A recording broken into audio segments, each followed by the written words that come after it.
Bismillahirrahmanirrahim. Assalamualaikum warahmatullahi wabarakatuh. Saya akan mempresentasikan hasil seminar besar saya yang berjudul tentang pembelajaran matematika di Kem Rohingya Somoe pada masa pandemi COVID-19.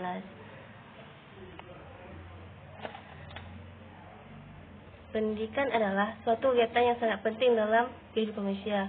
Melalui pendidikan akan dapat menciptakan manusia yang berpotensi kreatif dan memiliki ide yang cemerlang sebagai bekal untuk memperoleh masa depan serta meningkatkan sumber daya manusia yang mampu menyesuaikan diri dengan perkembangan ilmu pengetahuan dan teknologi. Bermain dan belajar di sekolah adalah hal yang normal dilakukan oleh anak-anak. Tapi tidak semua anak-anak bisa berluasa bermain dan belajar di sekolah dengan lingkungan dan fasilitas yang baik. Anak-anak pengungsi Rohingya di Kem Rohingya Somoe ini tetap bersemangat belajar meskipun di kem penampung sementara. Di negara asalnya mereka tidak mendapatkan kesempatan yang layak. Bahkan keamanan kerap kali mengancam mereka di kem pengungsi Rohingya. Dengan peralatan sederhana, guru silih berganti datang untuk mengajari mereka sedikit ilmu agar mereka tidak lupa bagaimana asalnya belajar. Sebab tidak dapat dibungkiri lagi bahawa kerasnya krisis kemanusiaan di tanah kelahiran menyisakan trauma luar biasa dalam diri mereka. Dan identifikasi masalah di sini yaitu pembelajaran matematika sudah dianggap suatu ilmu yang rumit dan tidak menyenangkan untuk dipelajari.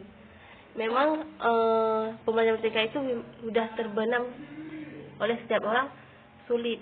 Dan kedua itulah siswa belum bisa memiliki inisiatif karena kurangnya pendidikan di tempat asalnya disebabkan krisis kemanusiaan yang begitu mengeraskan mereka. Yang ketiga itu siswa juga mengalami kesulitan untuk mengungkapkan kembali konsep matematika yang telah dipelajari dengan bahasanya sendiri.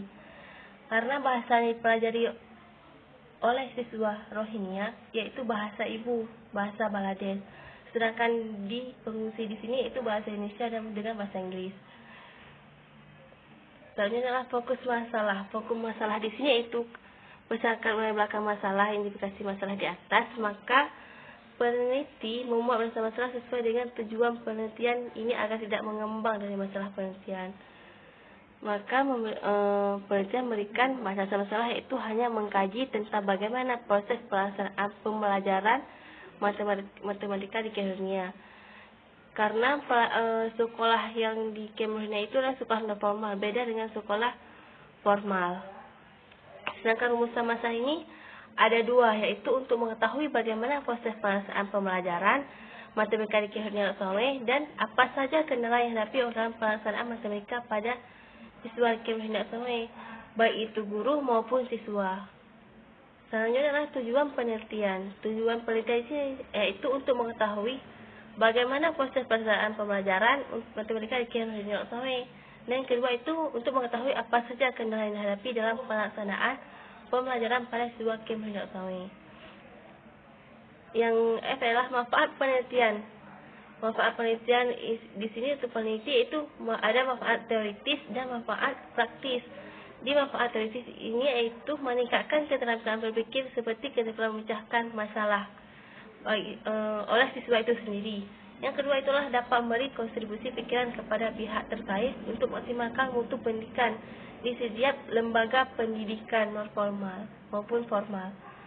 Yang disebut dengan manfaat praktis adalah sebagai prasyarat untuk mendapatkan gelar sarjana YIN Somoe. Yang kedua itu untuk meningkatkan kemajuan di bidang ilmu pengetahuan dan teknologi, perubahan lingkungan dan terjadi secara ilmiah atau karena perbuatan manusia mempengaruhi cara berpikir manusia tersebut. Definisi operasional yaitu definisi operasional peneliti mengkaji ada dua, yaitu pembelajaran matematika dan yang kedua siswa di Kem Rohingya Somoe. Pembelajaran matematika di sini adalah suatu proses interaksi antara peserta didik dan pendidik untuk mencapai suatu tujuan pembelajaran yang mengenai ilmu matematika dan mampu mengaplikasikan dalam kehidupan peserta didik. Sedangkan siswa di Kem Rohingya Somoe yaitu siswa di Kem itu warga Rohingya asli yang melarikan diri dari Rakhine, Bangladesh dan menuju ke Indonesia dengan terbang ambing di lautan selama beberapa bulan. Kenapa orang Rohingya lari ke sini? Karena kerasnya krisis kemanusiaan di sana yang membuat mereka lari ke Indonesia. Tujuan pusaka di sini peneliti ada 5 yang mengambil makalah skripsi ataupun artikel.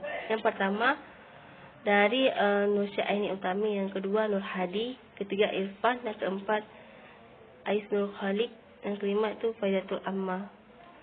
Kalau kawan bisa membaca sendiri, tidak usah di sini. Metode penelitian ini yaitu nama lokasi penelitian, jenis penelitian, dan subjek penelitian. Lokasi penelitian di sini peneliti mengaji situ di Kem Rohingya Smawe yang berlokasi di Posko Rohingya itu Kampung Melok Smawe.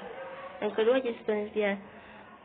Peneliti di sini mengambil penelitian kualitatif, yaitu penelitian lapangan, yaitu merupakan penelitian yang dilakukan dengan mencari dan mengumpulkan data yang terdapat di lapangan. Subjek penelitian ada 2, itu subjek data primer dan subjek data sekunder. Subjek data primer adalah pengambilan data dengan instrumen pengamatan, wawancara, data lapangan dan penggunaan dokumen. Sedangkan sumber data sekunder yaitu data yang menggunakan untuk mendukung data primer, yaitu melalui studi, dokumentasi, koran maupun arsip. Yang selanjutnya adalah teknik pengumpulan data. Teknik pengumpulan data yaitu observasi, wawancara, dan selanjutnya dokumentasi. Teknik analisis data. Teknik analisis data itu proses mencari dan menyusun secara sistematis, yaitu data yang diperoleh dari hasil wawancara.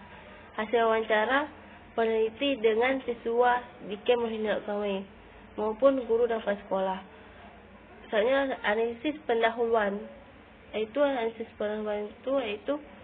bukan data hasil studi pendahuluan atau data sekunder yang dilakukan untuk menentukan fokus pendahuluan. Sedangkan analisis lapangan yaitu reduksi data, penyerahan data, dan processing atau verification. Daftar suaka, kawan bisa membaca sendiri. Di sini ada 5. Cukup sekian presentasi saya. Apabila ada kekurangan, saya mohon maaf. Wabillahi taufiq wal hidayah. Assalamualaikum warahmatullahi wabarakatuh.